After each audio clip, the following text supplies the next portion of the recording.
Réaliser l'état d'éveil, d'illumination, la floraison du Bouddha qui est en vous, ça ne demande pas d'être bouddhiste. La floraison du Bouddha, ça s'adresse à tout le monde. Vous pouvez être juif, chrétien, musulman, athée, peu importe. C'est la floraison du Bouddha, c'est une floraison de l'éveil total, et la graine peut être plantée dans un terreau spécifique, mais la floraison n'appartient pas aux bouddhistes, ça appartient à l'universel. Réaliser la dimension infinie et éternelle de toute chose, une fois que c'est réalisé, même si vous êtes enraciné au départ dans une terre féconde ou pas féconde, peu importe, une fois que la réalisation s'est produite, on va dire il a réalisé le Bouddha qui est en lui. Par exemple, mais c'est pas bouddhiste, c'est pas forcé. On n'a pas besoin d'être bouddhiste pour ça. On n'a pas besoin d'être religieux non plus, on peut être athée. Enfin, c'est assez évident parce que je suis issu du dualisme, donc je suis un Bouddha ralien, on va dire, un Bouddha ralien.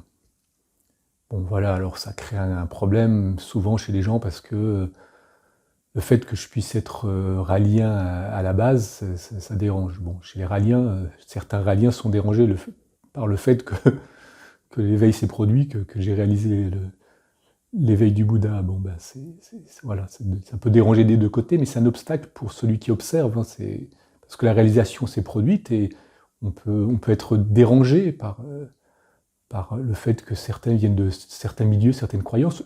Krishnamurti, par exemple, était végétarien, par exemple. Bon, voilà, dans sa culture, dans ses convictions, il était végétarien. Il a réalisé l'état de Bouddha, l'éveil total, l'illumination, mais il a continué à être végétarien. Voilà, c'était une conviction qui lui était propre, personnelle, il y a sa culture. Voilà, les gens peuvent être athées, croire en Dieu, croire en l'évolution, croire qu'on a été créé par un Dieu immatériel, ou croire qu'on a été créé par des extraterrestres, comme c'est mon cas, mais ça c'est des convictions personnelles qui répondent à une sensibilité, une intelligence.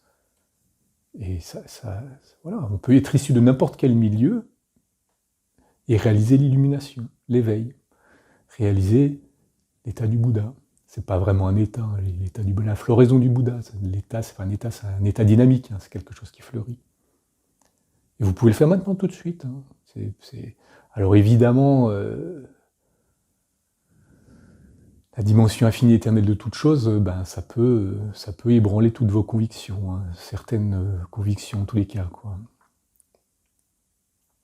Certaines croyances sur des schémas de croyances, mais après, l'universalité fleurit, nous sommes un et infini, il n'y a que l'unité infinie qui se manifeste, en toi, moi, nous, et c'est que ça se réalise en partant d'une terre féconde, d'une terre inféconde, ça se produit, il y a des fleurs qui fleurissent dans le bitume, et il y a des terres qui fleurissent dans des endroits extrêmement favorables. Voilà, peu importe où est plantée la graine, ça peut fleurir et vous pouvez, là maintenant, réaliser l'état du Bouddha.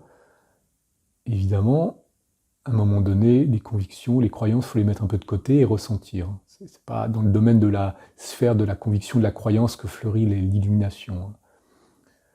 Même s'il y a des dimensions qui peuvent s'ouvrir grâce à la pensée, c'est pas la pensée qui produit l'illumination, c'est le ressenti. La pensée peut être un support pour arriver jusqu'à un point clé, et au bout d'un moment, ce point clé, il faut ouvrir la porte avec la clé. Et la porte, c'est l'éveil total.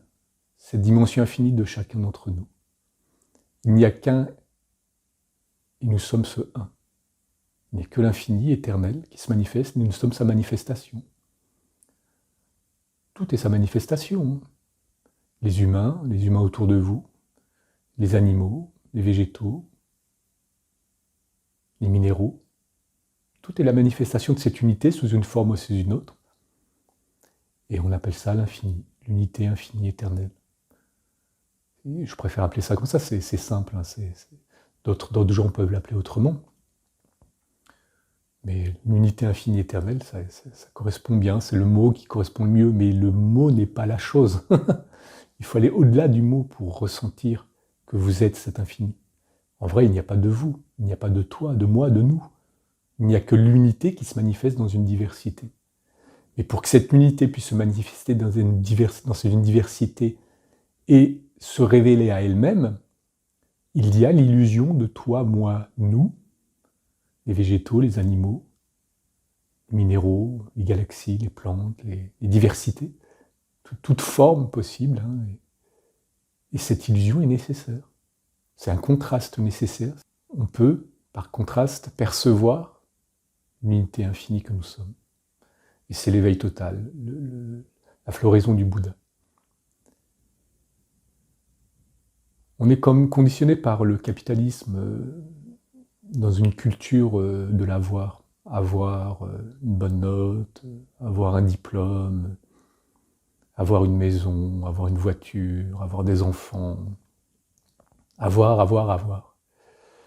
Et c'est subtil, mais on ne se rend pas bien compte à quel point ce conditionnement nous abrutit. Hein, et nous fait croire que l'essentiel c'est d'avoir, comme dans cette belle chanson full sentimentale de Souchon. Là. Qu'est-ce qui nous fait croire, quoi? Qu'est-ce qu'on nous fait croire, quoi? L'avoir, c'est pas ça, quoi. L'avoir, c'est bon, c'est l'avoir, quoi. Le savoir, c'est le savoir. C'est pareil, c'est être. Être est essentiel. Je suis. Je suis heureux ou triste. Je suis joyeux ou triste. Je suis heureux ou malheureux. Je suis beau ou laid, mais je suis. Et qui est? Et c'est là où on peut être aspiré par la dimension infinie. Qui est? Qui est? Quand j'ai dit « je suis », qui est ce « je » ? L'essentiel, c'est de ressentir. Et à l'apogée du ressenti, vous pouvez ressentir que celui qui ressent et la chose ressentie ne font qu'un. Et c'est cette unité infinie, éternelle que nous sommes. Je souhaite à tous de découvrir cette ultime vérité, de fleurir, de réaliser la floraison du Bouddha,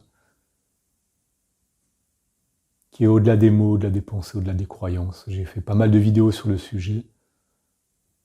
Vous pouvez vous référer à ça, vous pouvez aller voir d'autres éveillés, d'autres illuminés qui vont vous amener d'autres couleurs, d'autres angles d'approche, quelque chose qui correspond peut-être mieux à votre sensibilité. Mais au fond, au final, de toute façon, ça vous appartient. Cette réalisation vous appartient. Vous pouvez vous seul faire le pas décisif qui vous amène de l'autre côté du miroir et qui vous fait réaliser l'infini éternel que vous êtes.